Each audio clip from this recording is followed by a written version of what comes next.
Сайн байцгаана уу их хүмүүст үзэгчтэй. Гарааны бизнес нэвтрүүлгийн шинэ дугаар ихэхэд бэлэн боллоо.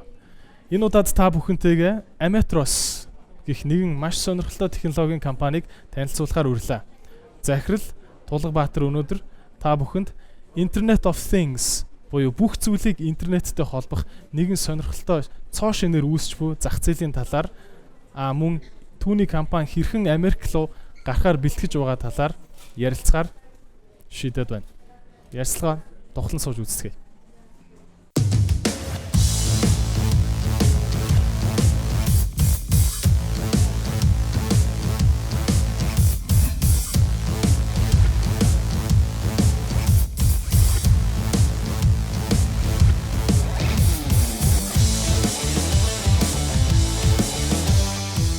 Ямар ч үсэн Ametros гэдэг энэ компани нэг байгууллагад явж байгаа юм байна. Эхлээд 7 сар болж байгаа гэсэн үү? Яг Монгол 7 сар болж байгаа. Ав компани нь өөрөө 2013 онд Америкт байгуулагдсан team компани. Эхлээд бол Philadelphia гэж мууж байдаг. Тэнд байгуулж исэн. Тэгээд зохион бүтээлтийн үндсэн багаа Монгол руу шилжүүлэх. Тэгээд үндсэндээ бүх зохион бүтээлтэй Монгол төлрүүлэх гэсэн үднээс Монголд сая өнгөрсөн 2014 оны 11 сараас гэж үйл ажиллагаа явуулж байна. Тэгээ одоо өнөөдөр 7 сарын 1 ингээд үзэхээр 7 сар хацаа болчихж байгаа юм байна. 8 сар ирээд болж байна. За. Компани ерөнхийд нь товчхондоо танилцуулаач. Одоо нэг хөрөнгө оруулагчид нарт компани нэг лифтнес буу хоорондоо танилцуулдаг штэ. Тийм байдлаар танилцуулбал юу гэж танилцуулах вэ? Яг мэдээлэл технологийн хөгжүүлэлтийн компани. Ойлгомжтой бид нар бол шийдэл хийдэг. Тэгээд энэ дээр бол бид нар зөвхөн софтвер гэхгүй хардвер софтверын нийлэгдсэн системийг боловсруулж байгаа юм. Бидний манай компанийн үндсэн бүтээгдэхүүн бол гэрийн автоматжуулалтын систем. Тэр дундаа smart grid гэдэг концепт руу чиглэж байгаа ийм зүйл гэсэн. IoT гэсэн сүүлийн үеийн дэлхийн чиг хандлагыг тусгаад тэрнийг илүү өндөр түвшинд гаргана гэсэн чиглэлтэй ажиллаж байгаа ийм компани байгаа юм. Хэдэн үнэтэй вэ? Одоо ямар хөө үйл ажиллал? За одоогийн байдлаар манайх 30 гаруй хүнтэй байна. 30 орчимч байна уу? Яг би тоог нь сайн мэдчихгүй байна. Их л олон хүнтэй. Тэгээ яг анх бид нар чи эхлэхдээ бол энэ чинь нэг 14-5 ихэлсэн. Тэгээ үндсэндээ нэг 8 хүнээс манай дууц бүрддэг. Төлөөлөл өдөртөх зөвлөлийн гишүүд маань бүрддэг. Тэгээд компани дээр бол сая 15 оны 1 сарын 1-ээс үйл ажиллагаа явуулж эхлээд хамт ажиллаж явсан нөхдүүд маань бол одоо нэг 15 байгаад одоо 30 болоод ингээд үржиж гисээр явж байна. Үндсэндээ багийн зохион байгуулалтын хувьд бол хардверийн тим гэж одоо үндсэн электроникийн PCB бордон дээр юм хийдэг гэсэн энэ нуусууд маань байна. PCB тим гэж тусдаа бас баг байна. Програм хангамжийн тим байна. Програм хангамжийн тим дотроо дахиад 3 дэд бүтцтэй. Нэгдүгээр бүр доод хардверийн төвшөнд юу бод кернелийн төвшөнд програм бичдэг тийм хүмүүс байна. Дээрээс нь device driver буюу одоо тэр одоо монголоор юу бүтээгдэхүүн электроникийн төхөөрөмж хоорондоо ярилцдаг хэлийг хийдэг тийм програмчлал хийдэг улсууд бас байна. Тэгээд аппликейшн төвшний буюу одоо хэрэглэгчдэд хүргэдэг тийм програм хангамжийн баг гэж бас улсууд тусдаа байгаа. За тэгээд мэдээж ойлгомжтой энэ бүхнийг хийдэг дизайны тим гэж байгаа. Дизайны тим нь бол дотор хоёр бас янз байдаг. Тэр нэг нь болохоор кейс сав харьцаг сав баглаа бодлого гэдэг чиглэл рүү нийлүүлэх дизайн хийдэг. Энэ нь болохоор 3D дизайныхын тал руу гэсэн. Нөгөөд нь болохоор бүтээгдэхүүний боршуур гэх мэтлэн нөгөө танилцуулга талын зүйл рүү явдаг. Иймэрхүү дизайны тимтэй. Тэгээ мэдээж administration гэж баг байгаа. Тэрэн дотроо маркетинг гэх мэтлэн юм зүйлсүүд ингээд салаад ингээд хуваагдаа явдаг гэхүү дээ.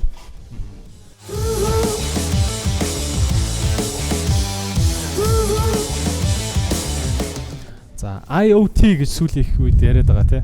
Бүхэл юмыг интернеттэй болгож чинь гэдэг байгаа. Энэ IoT гэдэг маркет яг ямар учиртай юм бэ? Нэг тайлбарлаж өгөөч. IoT гэж ер нь бол товчлсон үг нь аюул да Internet of Things гэж сүүлийн үеийн дэлхийн чиг хандлага ерөөсөө энэ Internet of Things гэдэг рүү чиглэж байгаа юм. Өнгөрдөг 11 сард болсон Las Vegas-ийн Consumer Electronics Show гэдэг бол ерөөсөө тэр чигтээ IoT-оор амьсгалаад өнгөрсөн. Гэхдээ тэнд бол тийм мундаг одоо жишээ нь groundbreaking инновацууд бол танилцуулагдаагүй. Ер нь бол дийлэнх холбоо компаниуд бүгдээрээ л өөрсдийн ийм бүтээгдэхүүнийг хийж ийн, иймэрхүү байдалтай байна гэснээр өөрсдөө бүтээгдэхүүний development stage-үүд байгаа зүйлсийг ингээд танилцуулж байгаа тийм байдлаар харагдаж байна. За тэгээ ойлгомжтой IoT гэж яг яагаад ингээд тусад нь ялгаад олон улсын компаниуд бүгдээрээ ингээд ийшээ чиглээд электроникийн технологийн компаниуд бүгдээрээ чиглээд байгаа учраас шалтгаан болохоор нэгдүгээр зах зээл маш том. Сүүлийн судалгаагаар нэг хүн дунджаар 2-3 электроник девайстай байна гэж тооцоо гарч байгаа. Тэгээд энэ нь бол цаашдаа дахиад өснө гэсэн юм хандлагатай прогноз юм судалгаанууд янз янзын судалгаанууд зөндөө бий. Тэгээ энэс нь харахаар эн чинь нийтдээ бол нэг 10 хэдэн тэрбум электрон бүтээгдэхүүн бий болох шаардлага хэрэгцээтэй байгаа байхгүй. Тэгээ тэр нь IoT холбогдсон гэж. Яг нь өнөөгийн нөхцөлд бол электрон девайсууд байдаг. Одоо жишээлбэл телевизэр, индүү гэх мэтлэн тийм ээ. Тэгээд одоо жишээ нь гар утас гэдэг гэх мэтлэн ийм олон зүйлсүүд байгаа. Одоо жишээ нь цаг байна гэдэг сүүлийн үед орж ирж байгаа. Энэ болгон ч бүгдээрээ интернетээр холбогдоод, хоорондоо холбогдоод яриад ухаалаг үйл хийдэг болоод тэгээд ингээд нэг юм интегралчлагдсан систем сүлжээнд холбогдох гэсэн үндсэн концепцээр явж байгаадаа энэ IoT гэдэг юмных нь гол учир шалтгаан байгаа юм.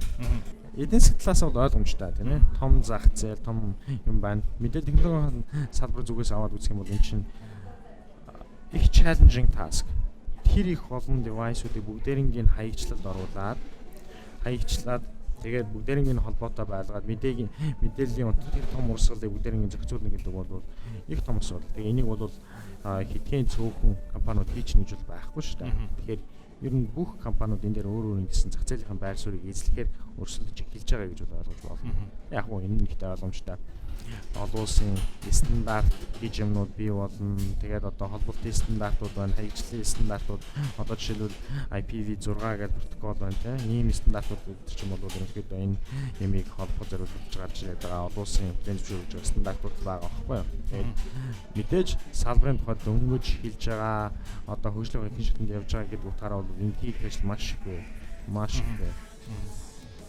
Тиймэрхүү байдлаар ерөнхийдөө тайлбарлах юм болоо да.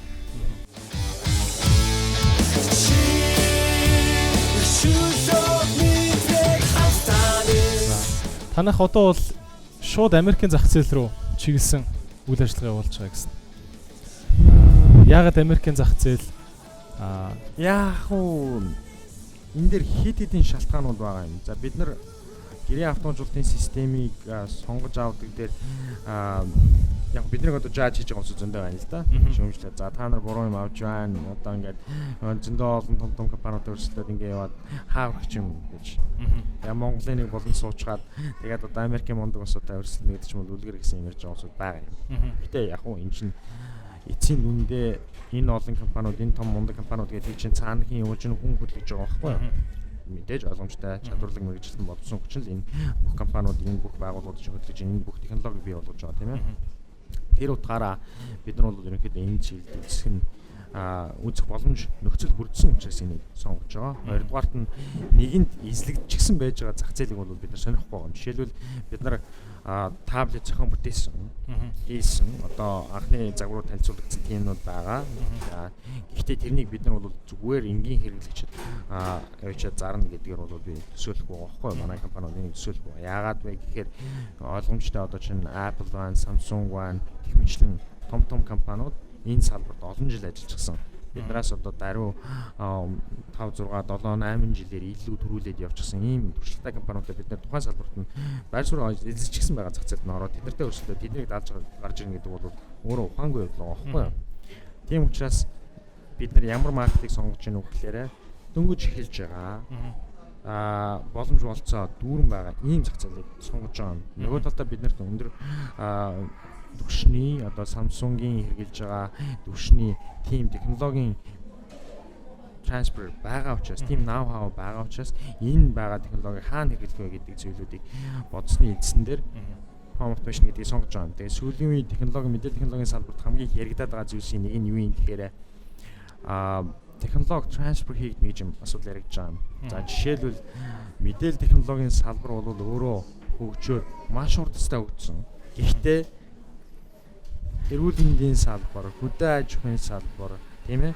Ингээд дагалдах дэд салбарууд, бусад салбарууд бол энэ юм дээр гүйцэд сайн хөгжөөд технологи тийшээ өндөр түвшинд нэвчээг байгаа байхгүй. Тийм болохоор бид нар мэдээлэл технологийн салбарт хэрэглэж байгаа тэр ололтыг, технологийн тэр ололтыг бусад салбарт авчиж нэвтрүүлэх, тэрнийг илүү их одоо сайжруулах гэдэг чинь чиглэл рүү сонгож орж байгаа учиртай байхгүй. Энэ утгаараа бол бид нар өөрсдөө нэлээд гайгүй бодож байгаад мэдээж ойлгомжтой өрсөлдөгчийн судалгаа гэх мэтлэн ийм олон зүйлээс хамааруулаад энийг сонгоод энэ чиглэл рүү явж байгаа. Түрүүн өөрийн ч асууж исэн Монголын маркет дээр биш, Америкийн маркетыг танай компани одоо ингээд сонгоод ажиллаад яваад байна гэж. Яагаад вэ гэдэг нь болохоор нэгж хүн амын дундаж орлого, худалдаа авах чадвар гэдэг нөхцлөөс хамаарах юм бол бидний энэ одоо яриад байгаа системийг олон тоогоор худалдаа авах боломжтой. Тэгээд ерөнхийдөө бол бидний өөрсдийнхөө ажиллах маркетинг потенциалыг нэмэх үүднээс гадны зах зээлийг сонирхож байгаа юм. За жижигхэн тоо баримтаар ярих юм бол жижигхэн тэгээд дээрэс нь бас ерөнхий баримжаа тоо баримжаагаар ярих юм бол Улаанбаатар сая 1.3 сая хүн амтай 250-аас 270 мянган өрхтэй гэж тооцогдож байгаа. Тэгээ бидний бүтээгдэхүүнийг гэртээ аваад тавиад хэрэглээд ингээд явъя гэсэн сэтгэхүйтэй. Тэгээ одоо чинь тэрний эдийн засгийн хувьд дагаад явах хүмүүс нь манай Монголын нөхцөлд одоо хэд байгаа вэ гэж тооцох юм бол бас төвөгтэй тоогарна. Тэгээ яг тэр дундаас нарах юм бол үнэндээ Монголын маркетинг нийт чадамж нь бол ойролцоогоор 20-25 мянган хавцаа байх юм болов уу гэсэн прогноз байгаа байхгүй юу? 20-25 мянган өрх. Тийм 20-25 мянган өрхөд одоо гэрээ автожуулалтын систем ав боломжтой юм болов уу гэсэн тийм прогноз судалгаа бид нар.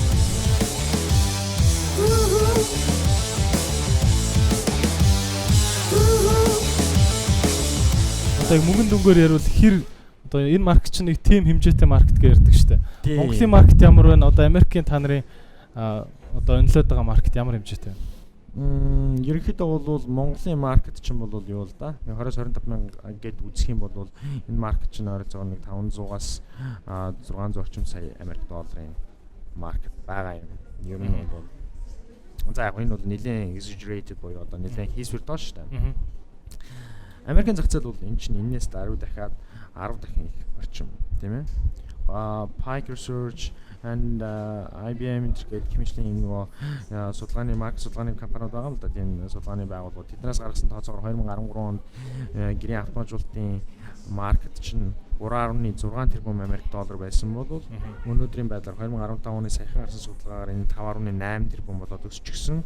2018 он 20 он гэхэд энэ 20 тэрбум Америк доллар болж өсөх прогнозтой байна гэсэн юм судалгаа гарсан явж байгаа. Яг бид нар бол юу гэж харж байгаа юм гэхээр бид нар магадгүй тэр маркетинд шинэ өрсөлдөгч цөөхөн тоотой. Тэгээд маркетаа одоо жишээ нь тэр гэдэг компаниуд хэдэн эзэмшдэг гэдгээр хуваагдчихаг байгаа маркетээр ороод бид нар магадгүй 0.1% хангахад 0.1% хангахад манай компани чинь ерөнхийдөө 200 орчим сая долларын эргэлтийг авчрахаар тиймэрхүү юм харагдаж байгаа. Танах одоо Америкийн зах зээл рүү гарахад Америк талаас чинь партнер байгаа юу? Хамтдаа ингэж ойлгомжтой риск хийх партнер байгаа юу? Эсвэл зөвхөн монголчууд орж байгаа юу? Риск хийх партнер гэдгийг олон талаар ойлгож болно. Бид нар Америкийн зах зээлээс хөрөнгө оруулалт татчих юм бол тэгэх юм бол ойлгомжтой манай дөрмийн сан тууз хэмжлийн юмнуудаар өөрчлөлт ороод тэн дээр бол бид нар одоо Америк талдаа риск хүлээх партнертай гэж ярьж болох юм. Яг өнөөгийн байдлаар бид нар одоо хөрөнгө оруулалт үзэл сайн татаж аваагүй байна. Америкийн зах зээлээс татаагүй байна. VC фирм дээрээс хөрөнгө босгоогүй байна. Тэр утгаараа бол яг одоогийн байдлаар бол манайх өөрсдөө явж байгаа гэж болно. Зүгээр бизнесийн гэрээ байгуулад хамтраад ажиллая гэсэн партнер компаниудын хувьд бол яригдж байгаа ажлууд нэлээд хэдвэ.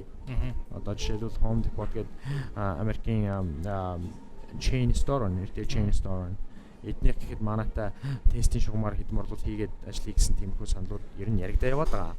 Гэхдээ энэ хааврыг бол бид нар мэдэхгүй байна. Бас жижиг байгууллагууд хүртэл бий. Хамгаалалтын чиглэлээр үйл ажиллагаа явуулдаг, инженерийн чиглэлээр үйл ажиллагаа явуулдаг тиймэрхүү компаниуд байгаа. Энэ бол хамтарч ажиллах, манай бүтээгдэхүүнийг тухайн зах зээл дээр борлуулахад тусалж одоо хамтарч ажиллая гэсэн иймэрхүү гэрээтэй ажлууд бол бас хэд бий. Танай бүтээгдэхүүнүүдийн одоо прототипууд гарсан байгаа юу? Анхны хувилбарууд хизээ гарах вэ? манай бүтээгдэхүүнүүд ер нь бол гарчсан үйлдвэрлэлд оролцсон явж байгаа. Хамгийн ихний чинь бид нэр 1000 шиг үйлдвэрлэл явуулчихсан. Солонгос нэг хэсэг нь үйлдвэрлэгдэж байна. Тайванд бас нэг хэсэг нь байгаа.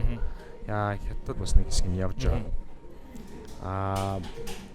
Ерөнхийдөө бол прототип маань гараад одоо энэ чинь 2 сар гэрээтэй болох гэж байна уу да. Сая өнгөрдөг ICT үзэсгэлэн дээр манайх бол бүтээгдэхүүнээ танилцуулсан хэрэглэгчний гар дээр өргөхөд ийм болно гэдэг тэр бүтээгдэхүүнээ танилцуулсан хүмүүсээс нэлээх өндөр үнэлэмж авсан гэж хувьдаа манай компанихан бодож байгаа.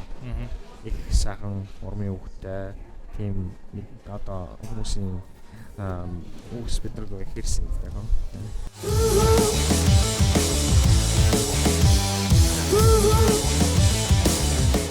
Таны операц одоо 30 гаруй хүнийг ингээд салинжуулаа явж байна. Ер нь сарын операцийн зардал өндөр байгаа бах. Ингээд наазахын эхний ээлжийн продуктуудаа үйлдвэрлээд ихэлсэн тийм. Ер нь хичнээн их төсөвтөөгөр ихэлсэн бэ. Одоо ахаад ингээд орлого олохгүй явбал хэр удаан тисгэр байгаа вэ? Орлого олохгүй хөрөнгө басахгүйгээр явбал яг уу их юу асуулт тагнаа чинь их түүхтэй асуулт. Яг уу ойлгомжтой 30 хүн гээд яг уу Монголын төвшөнд бид нар өөрсдийнхөө нөхцөл болцоотой харгалзуулаад үзэх юм бол энэ бол өндөр тоо. За бид нар сарда ихэд байдгийн 30 жоох гарч байдгийн тэр хэмжээний сарын урсгал цалингийн урсгал зардал гардаг тийм ээ. Тэгээд энэ тоо бол яг уу бидний өнөөгийн нөхцөл байдал тооцох юм бол нэлээд өндөрдөг. Гэхдээ барууны орнуудын жишг стандартаар аваад үзэх юм бол үндсэндээ манай энэ хүмүүсийн бүтэн жил ажиллаж байгаа цалингийн зардал нь Америкт ажиллаж байгаа магадгүй 1 юм уу 2 инженерийн жилийн цалинтай л дүйж байгаа байхгүй юу. Тэгэхээр нэг талаас бол өндөр нөгөө талдаа дэлхийн стандартаар харьцуулаад үзэх юм бол энэ бага тоо. Бид нар хүмүүсийн цалин дээшлүүлэх, сайжруулах тал дээр бол цаашдаа алхам аавна. Гэхдээ энэ юутай хамааралтай гэвэл бидний бизнесийн үйл ажиллагааны амжилттай хамааралтай зүйл. Хөрөнгө оруулалтгүйгээр явна гэж бол бид нар бол төсөөлөхгүй байна. Тэр тэргүй одоо бол бид нар энэ хэмжээний ажил хийгээд прототип бүтээгдэхүүн үйлдвэрлэх хэсэг хүртэл явчихсан байгаа тохиолдолд бол ойлгомжтой. Энийг цааш маркетер борлуулалт юм уу яадаг юм хөө байдлаар цааш арга хэмжээг аваад явна. Хөрөнгө оруулагч татах тохиолдолд бол бид нар бизнесээ scale up хийх байдлаар одоо томруулах байдлаар магадгүй одоо чинь бид нар эргэлтэн дээр нэг 1000 орчим бүтээгдэхүүн маркетер эргүүлнэ гэж тооцож байгаа бол scale хийж байгаа тохиолдолд бид нар энийг 10,000 20,000 тоо дээшээ 100,000 хүртэл тоогоор эргүүлэх ийм сонирхолтойгоор хөрөнгө оруулалтыг татна. Тэр тохиолдолд хөрөнгө оруулалтыг татчаа. Түүнээс бас санхүүгийн нөхцөл байдлуудыг бол зүгээр өнөөгийн одоо нөхцөл байдлаа хангаад амжиргааг тэтгэх гэдэг утгаар авч үзэх юм бол энэ дээр хөрөнгө оруулалт заавал татах шаардлага байхгүй ч байж мэдэх юм. Яг гоо бидний хувьд ч юм бол манай компани бас нэг онцлог байна л да. Үндсэндээ энэ нэлээд шалбарлаг. Ерөнхийдөө тухайн салбартаа өөрөөсөө өндөр мэргэжилтэй ийм улсууд орж ажиллаж байгаа нь. Ерөнхийдөө бид нар бол ямар нэг байдлаар survive хийхэд бол survive хийн. Гэхдээ бидний өөрсдийн үндсэн зорилго байна. Ерөнхийдөө одоо чинь монголчууд нэг Америкийн зах зээл дээр гараад юм хийж болдог, дэлхийд өрсөлдөж чаддаг гэдгийг харуулах гэсэн бидний хүсэл эрмэлзэл байгаа нь илүү хэн рүү хөтлөд байгаа юм. Танаа компани хувьд магадгүй бид нар мэдэхгүй байж магадгүй л дээ. Гадаадын яг ингээд за тодорхой хэлбэл Америкийн зах зээл дээр амжилттай гараад явж байгаа монгол компаниуд өөрөө чинь мэддэхэр байгаа юу? Тим компаниудтай холбоотой байдаг уу?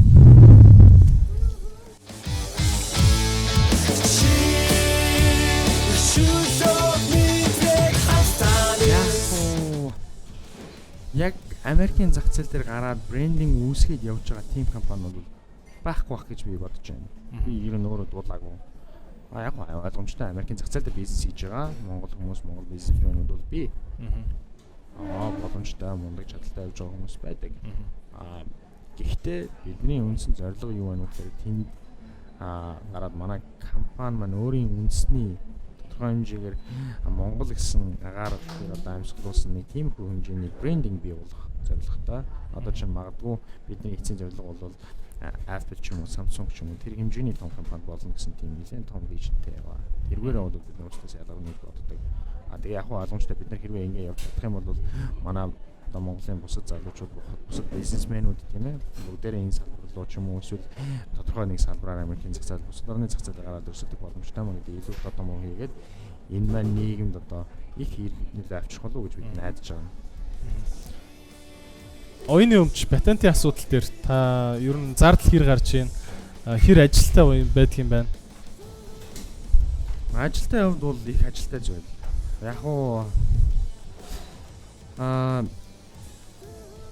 үндсэндээ бүтээгдэхүүний үндсэн санааг бий болгоо тэрний бич баримтыг бүрдүүлээд явна гэдэг бол нэг 2-3 сарын хугацаанд хийгдэж байгаа юм. Тэгээд яг энэ чинь зүгээр нөгөө үндсэн төлөвлөрөө бичээд маргааш нь ингээд хийчдэг. Эсвэл одоо чинь дедлайн тулцсан юм дээр нэг зам өдрөн сууж байгаа ингээд бичдэг шиг ийм биш байгаа байхгүй юу? Энэ чи яаж юм гэхээр нөгөө ер нь цаашдаа бид нар хааврах гэж байгаа юм. Яаж энэ зах зээл дээр бид нар оршин тогтнох юм те? Ингээд бодоо явуулахаар нөгөө техникийн үндсэн суурьа тэрэндээ тааруулж засах. Одоо тэр програм хангамжуудад тэрэндээ зориулж ингэж бэлдэх суурийг сайн бэлдэж өгөхтэй холбоотой асуудал учраас цаг авсан ажил.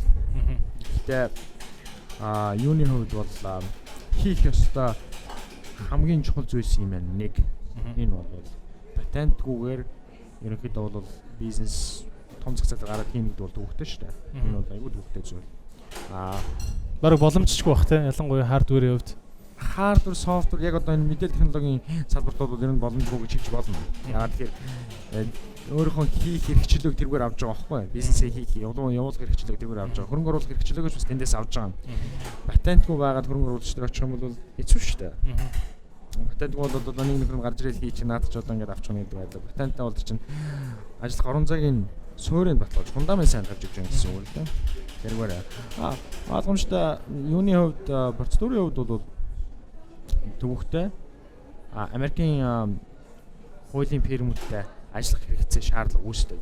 Өнөөгийн Монголын нөхцөл байдалд гарч иж байгаа хуулийн фирмүүд бол яг Америкийн патентын юм дээр бол оюуны өмчийн асуудал дээр бол төдийлөн тэгэж одоо мэрэгшээгүй байдаг учраас тэрэн дээр бол жоохон одоо Монголын нөхцөл тийм ихлэж жоохон төвөгтэй байгаа. Гарч байгаа зардлын хувьд бас яг ойлгомжтой нийлээ өндөр. Стартап компаниуд ерөөхдөө маш их асуудаг л та. Манайх одоо хөрөнгө босгоно ирээдүйд. Тэгэхээр энэ ихэнх ном бичиг юу гэж хэлээд байна вэ гэхээр хөрөнгө босгох гэдэг бол нэг хүн дээр очиж босгохдаг биш.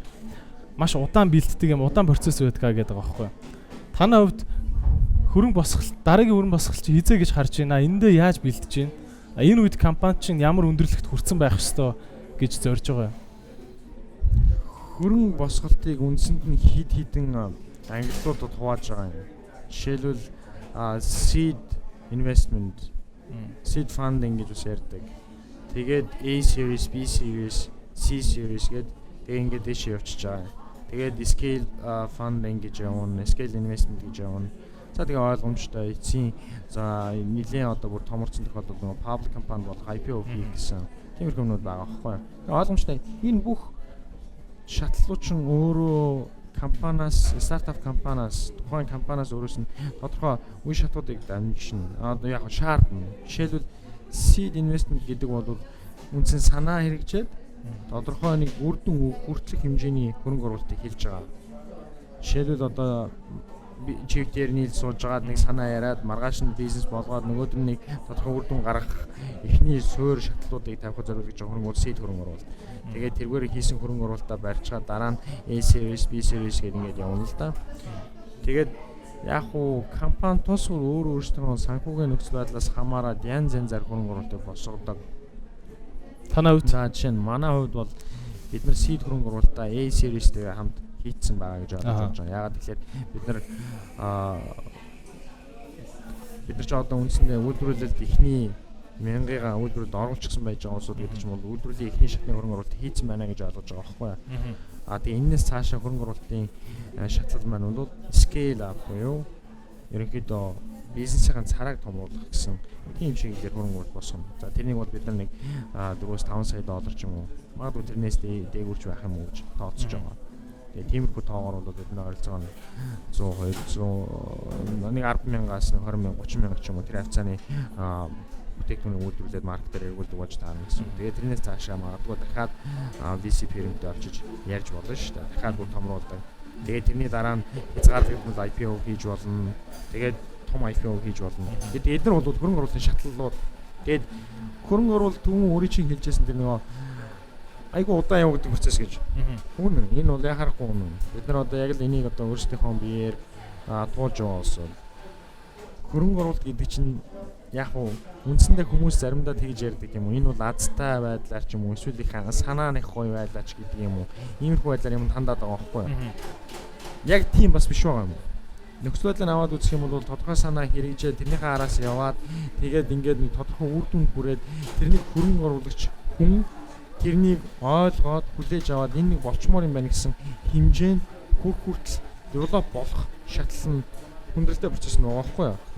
Тэрнийг ойлгоод авж байгаа хөрөнгө оруулагч бол тэр боломжийн цаашаа ахих боломжийг хараад тэрэнд нь хөрөнгө оруулалт хийж байгаа болохоос биш өнөөдөр тэрэнд нь 50000 төгрөг хийчихэд тэрнийгээ дараа нь 25000 төгрөг болгож авна гэдэг байдлаар хүлээж авч байгаа биш байхгүй юу?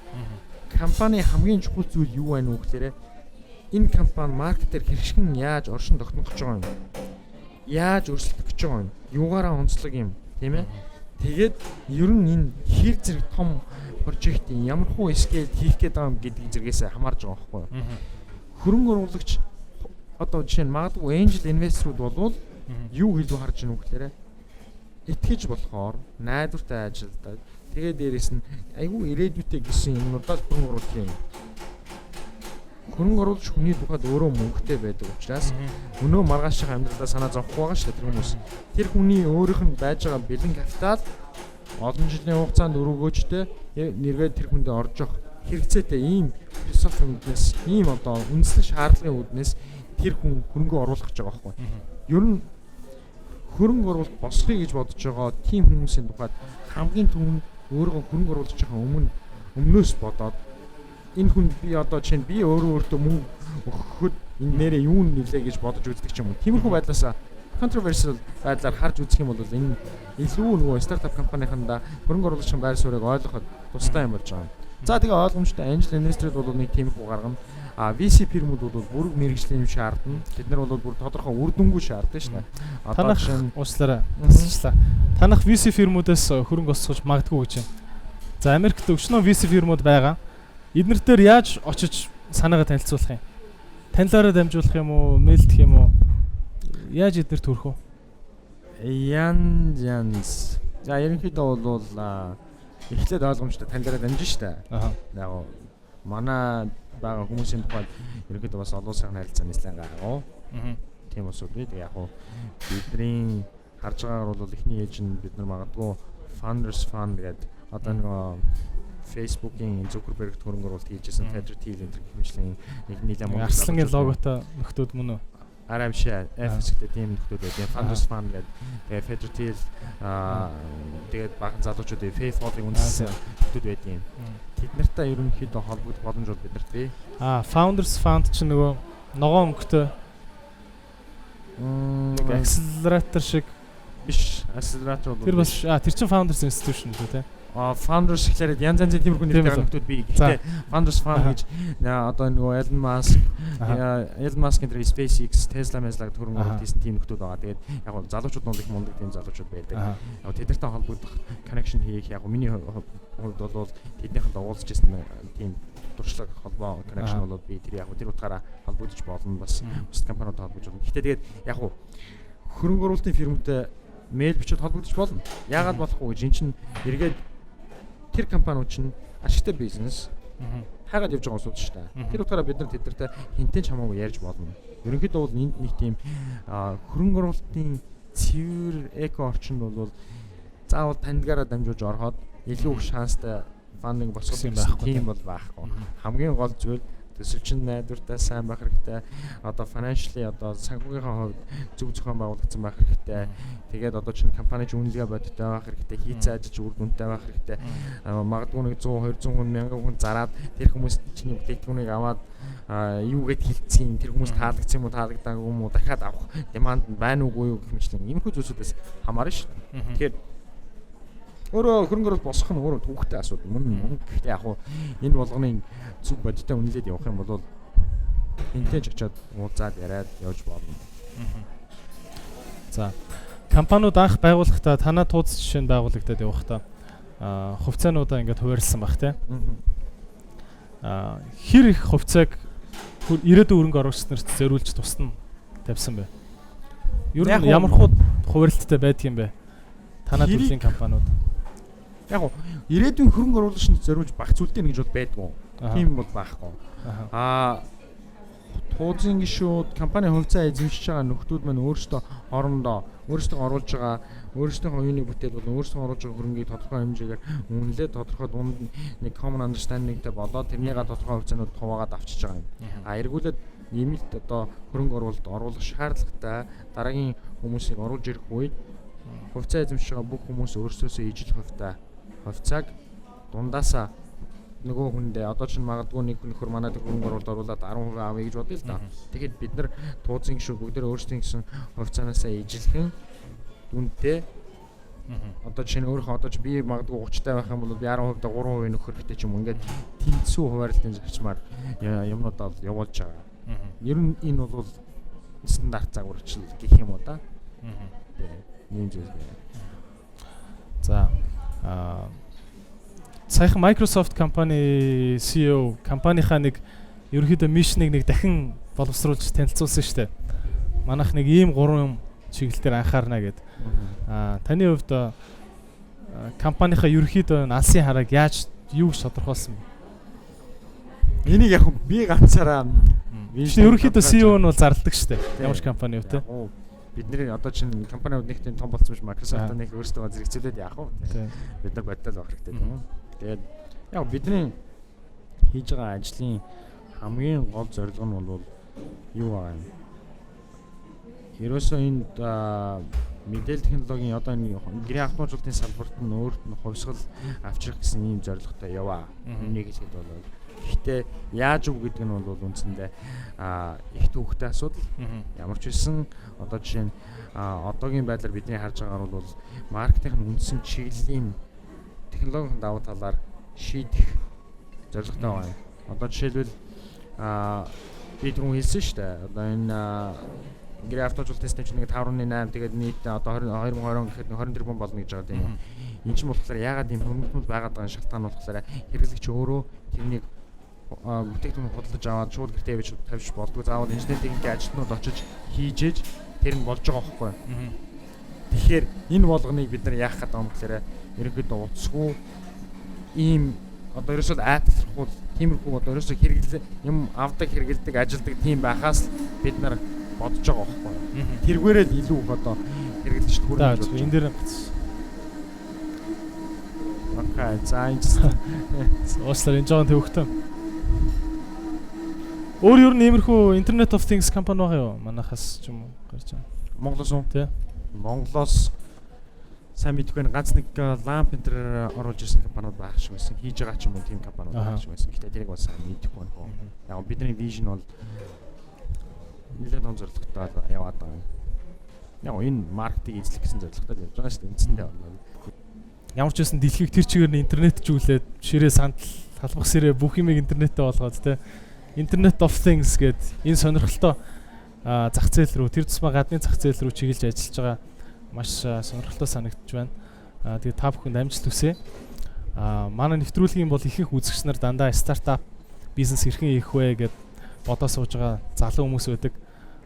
Та манай үзэгч нарт хандаад өөрийнхөө туршлагаас хамгийн чухал гэмээр нэг ганц хоёр зөвлөгөө өгөөч. За яг уу стартап бизнес эхлэх гэж байгаа хүмүүст хамгийн чухал зүйл нь ерөнхийдөө бүх юмыг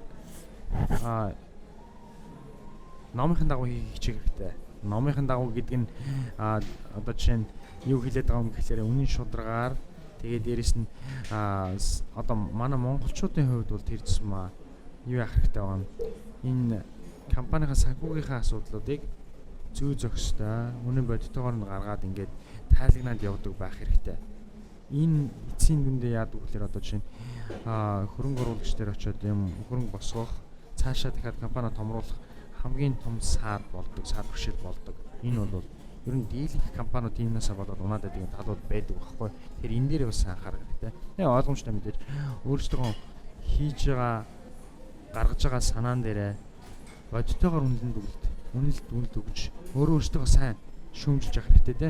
Тэр л ер нь хамгийн чухал зүйлс те. Тэгээд өөрөөр юу ах вэ? Би одоо нэг том мундаг амжилтыг үзүүлсэн байгаа биш. Яг тэгээд яг цаг хугацаанд болоод юм нь болоод тэгэхээр бидний юм бизнес амжилтаа яваад ингэх юм бол одоо тэр үед бас дахиад нэг өөр юм хийж бас магадгүй юм тийм ээ. За. За. Тэ зөвлөгөө өгсөнд баярлалаа. За.